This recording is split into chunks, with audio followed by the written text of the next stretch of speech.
Tonight, more from the fallout from Saskatoon's Christian Centre Academy connected to widespread abuse allegations. It is a tremendous, awesome feeling. It's a big weekend for the Saskatchewan Roughriders on and off the field. Plus, the drawing grandma on the street. a Regina senior rediscovers her passion and connects her neighborhood one portrait at a time. This is CBC Saskatchewan News.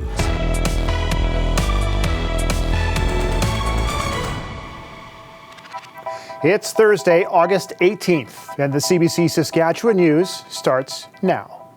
Hello, and thanks for joining us.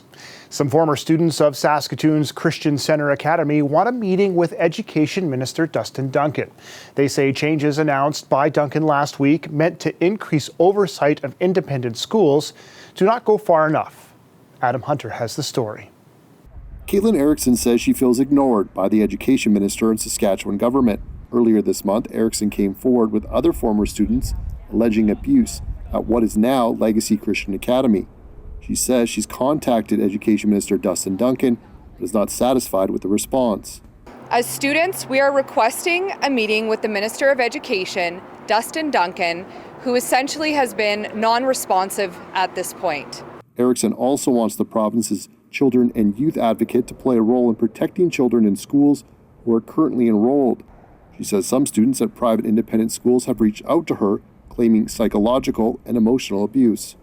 So this is very serious, and some of them are worried about repercussions from their parents, repercussions from the people that run the school, and that's where the advocate's office hopefully can step into that role for those who are underage. Former students were supported by opposition leader Carla Beck and human rights critic Mira Conway.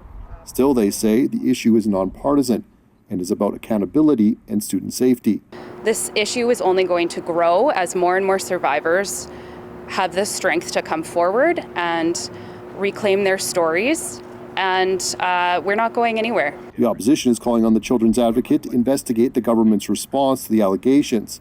Adam Hunter, CBC News, Regina. Thanks, Adam. Late this afternoon, the government confirmed that none of the teachers named in the class action lawsuit will be teaching in Saskatchewan schools this fall. That is something the complainants had been asking for. The number of confirmed COVID-19 outbreaks in Saskatchewan is 15 times higher than what it was in June and July. That's according to the government's latest report. The data shows that between July 17th and August 13th, 27 people died from the virus. 488 were admitted to hospital. 27 of them went into the ICU due to COVID-19. The number of new cases and test positivity have also increased from previous reports. But because the province only counts lab tests and not rapid tests, the numbers are not an accurate indication of the spread of COVID-19. A sexually transmitted infection is spreading rapidly in Saskatchewan. The number of syphilis cases is apparently doubling every year, concerning health officials. There are almost 2,000 cases last year, not including numbers from reserves. Officials tell us syphilis is concentrated in the 20 to 39-year-old population, but infections are not limited to those ages. There were 25 babies born with the infection in 2021. English is still the dominant language in Saskatchewan, but a light wind of change is on the horizon. It's because the number of people speaking a language other than English or French is up in Saskatchewan. That's according to the most recent census data. Tagalog is the number one non-official language in the province. 3,400 more people reported it as the predominant language at home in 2021 than did in 2016.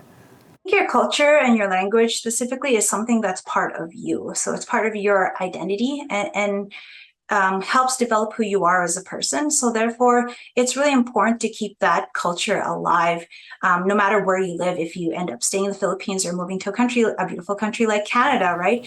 It's important to do that. And Canada in itself is a multicultural country. These numbers will keep growing. In the last budget, the province announced that it wants to recruit more healthcare workers from the Philippines over the next 2 years.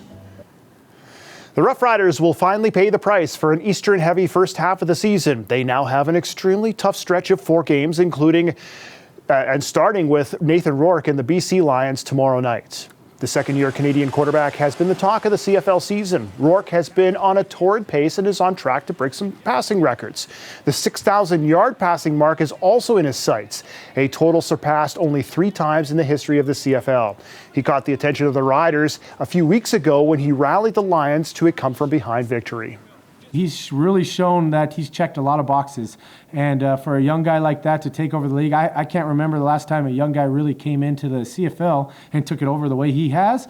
And so hats off to him and trying to slow him down any way we can. And if it goes touchdown for touchdown offensively, we know we got to do everything we can to keep him off the field. But one thing you got to tip your cap to is the resiliency. He'll make a mistake early and he just comes back like it's water off a duck's back, forgets about it, moves on to the next play. So the guy's a winner. You can see it, and you can see that the team really plays hard for him and really believes in him, and that belief is a very powerful thing, and that's what they've got going right now.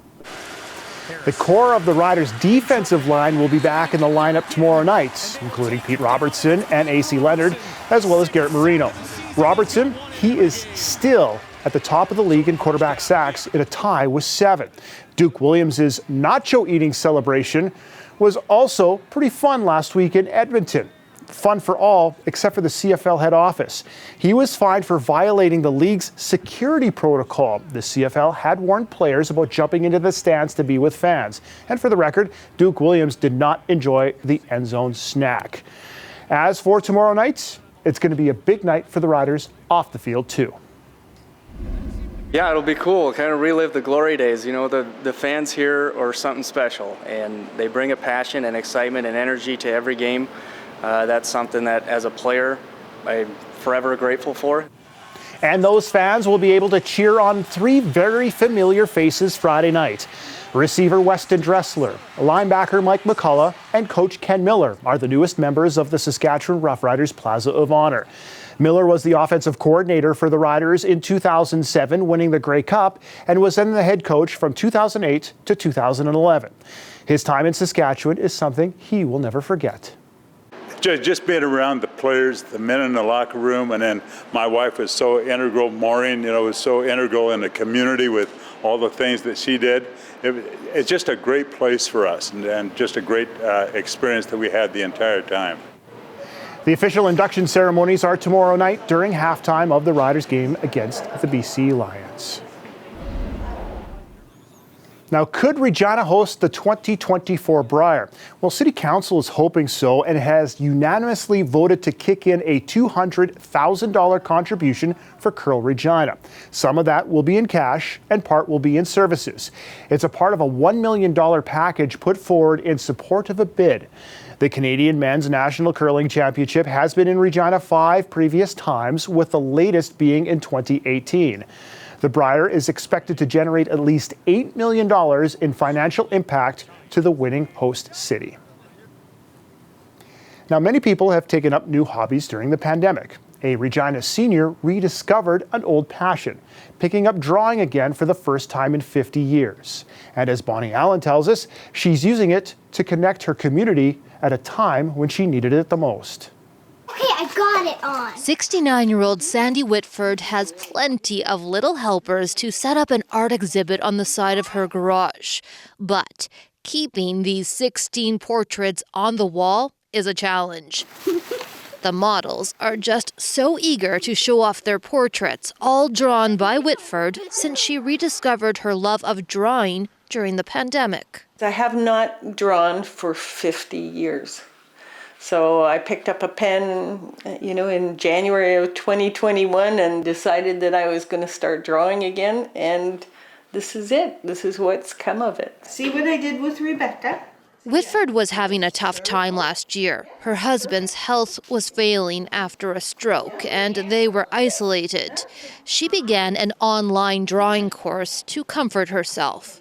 The last time he was in the hospital, he had a team of about 18 nurses, and so while I sat there for hours and hours, I would draw the nurses, and then I would give them the copy of the pictures. After Whitford's husband passed away, she needed new inspiration, so she turned to her neighborhood children. Whitford didn't really know them at the time, having just moved onto the street before COVID hit. She didn't just do one family, but she did all the families, and I just thought that was such a generous use of her time, and we're just so grateful. And the children are clearly tickled.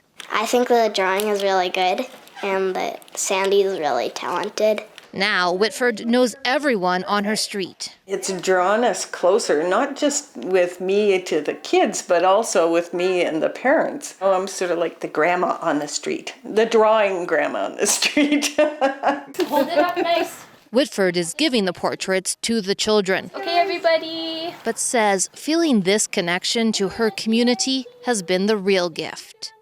Bonnie Allen, CBC News, Meadow Lake, Saskatchewan.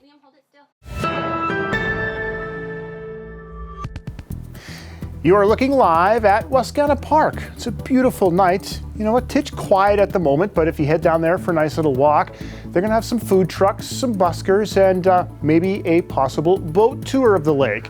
Ethan Williams is also down there checking things out, and he's going to be back in just a few moments with a full look at the forecast after the break.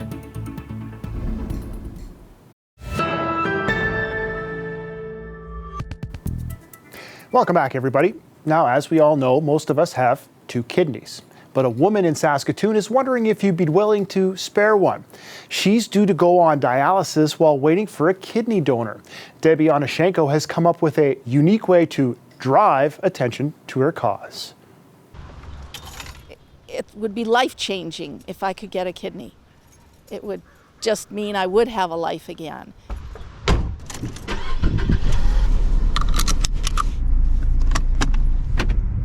Well, I've been a diabetic since I was 13 years old, so pretty much my whole life, and the diabetes finally got to my kidneys, and that's the reason I've had kidney disease.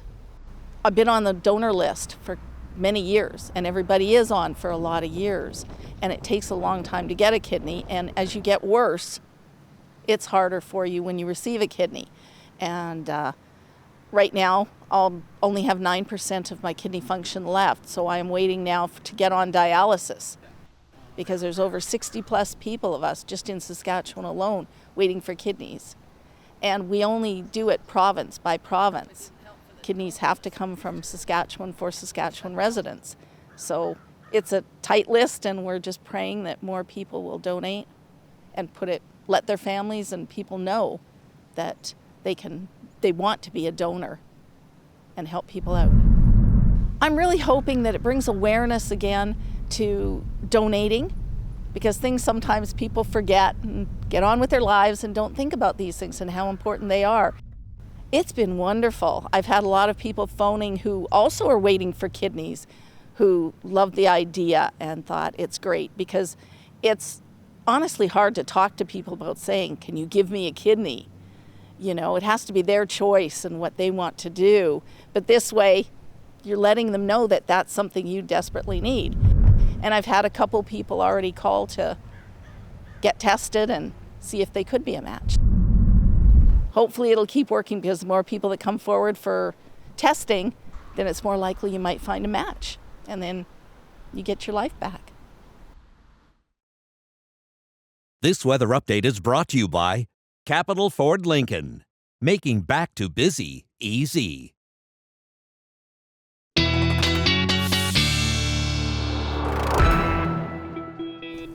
Ethan Williams is now in with weather, and I just figured out why he likes going outside to do the weather. He doesn't have to wear the suit and tie. See, I'm on to you. I have to admit, Dan, it is nice to put on the t-shirt and come out here in this beautiful weather. Down here tonight at Thursdays in Wascana, some buskers, some food, and some rides on the lake are what are being offered here this evening until 8 o'clock. And with all this heat, you're probably wondering, is this a heat wave?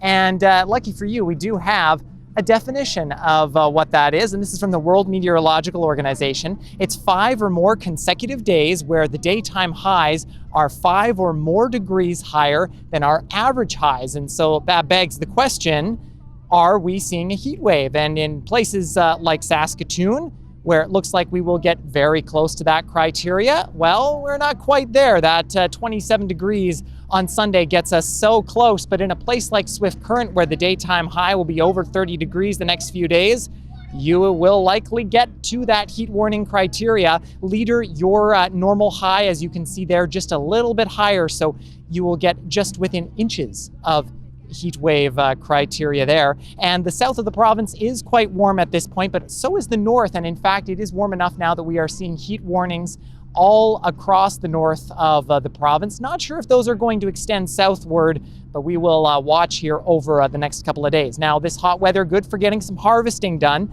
and the latest crop report shows that about 5% of crop is in the ground, just behind the 5-year average. No surprise in southwest and west central Saskatchewan that yields are well below normal just because it has been so dry. And grasshoppers not only causing problems by eating up fields, but getting stuck in harvesting equipment as well, which is causing an issue. Now, one place where it has been quite wet and has been challenging to grow this year because it's so wet has been the eastern part of the province, and there is some showers still there this afternoon. Those could be possible through the evening hours tonight, maybe some non-severe thunderstorms. By the time we get to tomorrow afternoon, though, and through tomorrow morning, after we see some possible fog clear out of that region, it looks like, for the most part, there's nothing happening on our systems map, save for maybe some showers on Saturday afternoon and evening from a cold front associated with a low pressure system that you can see there in the Northern Territories. But because it is so nice and clear over the night tonight, there is a chance you could once again see the aurora, a moderate to high chance. And this geomagnetic storm hitting a little further south. So there is the possibility that places like Regina, Swift Current, Weyburn, Estevan could see some pretty powerful aurora. And again, you will have to stay awake past midnight or get up before 6 a.m. in time to see that. It's been a gusty afternoon in southeastern Saskatchewan, but we should start to see those gusts die down as we head through tomorrow afternoon. They could pick up again in the northern portion of the province as we head through the weekend when that low pressure system moves on by. But for the south, we should remain relatively calm. Regina, we will not get within that heat wave criteria as we will be around our average daytime high for this time of year, but some nice temperatures heading into the beginning of next week and maybe a little bit of relief from cloud cover. Saskatoon a little bit warmer. Those humidex values getting close to the mid-30s. But Dan, if you are coming down here tonight to Wascana Park, it is a beautiful night to take in the events here and maybe take a boat ride along the lake as well. I will wear my suit while taking the boat ride. Thanks, Ethan. We want to thank the Canadians for letting us be part of their history. It's a tremendous honor. We will have a special treat for you tomorrow night. The 1952 Indian Head Rockets will be inducted into the Saskatchewan Baseball Hall of Fame this weekend, and we will tell their story through the eyes of fans, historians, and 2 surviving players, Nat Bates and Willie Reed. Be sure to tune in to CBC Saskatchewan News at 6 tomorrow night. We'll be back with more after the break.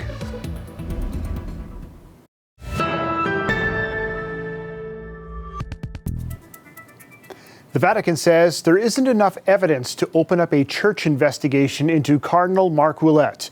The Quebec Cardinal is among 88 clergy members named in a recent class action lawsuit involving alleged sexual assault. Ouellet has been accused by a woman of unwanted touching and kissing, as well as sexual harassment. She is one of more than 100 alleged victims represented by the class action lawsuit. According to court documents, most of the assaults allegedly took place during the 1950s and 60s. The plaintiffs say they were sexually assaulted as minors by priests and others at the Archdiocese. More airline passengers say they are being unfairly denied compensation over flight delays and cancellations, and there are growing calls for Canada's transport regulator to get involved and get tough on the carriers. Sophia Harris has the details. This rejection doesn't ring true. Shaquille Batty says he can't make sense of WestJet's letter denying him compensation for his 3-hour flight delay in June. Under federal rules, airlines only have to pay compensation up to $1,000 if the flight disruption is within the airline's control. In an email, WestJet told Batty the delay was outside of its control, but didn't say why. The airline also said the delay happened after departure. The delay was pre-departure, and I have all the evidence to show it was pre-departure. So I don't understand what they're trying to tell me. I definitely don't feel that they're following the rules. Leslie Lowe asked for compensation after her flight last month was delayed by a full day. Air Canada rejected her claim without providing any explanation. I think they don't have a valid reason. And I think that if they were to really be honest and transparent as to what happened, that they know that they'd be liable and they'd have to compensate for passages on the flight. The Canadian Transportation Agency says airlines must provide a comprehensive explanation when denying compensation. If they don't, that could either be the subject of its own complaint or potentially enforcement action. The CTA has yet to issue any fines involving compensation claims. Some consumer advocates say it's time for the transport regulator to get tough with non-compliant airlines. I think the airlines are aware that they're not really being held accountable and they can get away with it. You have to have enforcement, and you also have to have significant fines and penalties to make the airlines act. The CTA says unhappy passengers can file a complaint and that tough penalties for non-compliant airlines may be coming. We are indeed looking at all the enforcement options. That report was by the CBC's Sophia Harris. Canadian Transportation Agency says it has been inundated with complaints and that it will take time for the agency to get to all of them. WestJet is investigating a data breach on its app. The breach exposed some customer information to other users yesterday. A number of people have told CBC News that they could see others' profile data, including phone numbers, home addresses, birth dates, and more information. In some cases, that included the last 4 digits of a user's credit card number. WestJet says a technical issue was to blame and that the problem was resolved yesterday afternoon.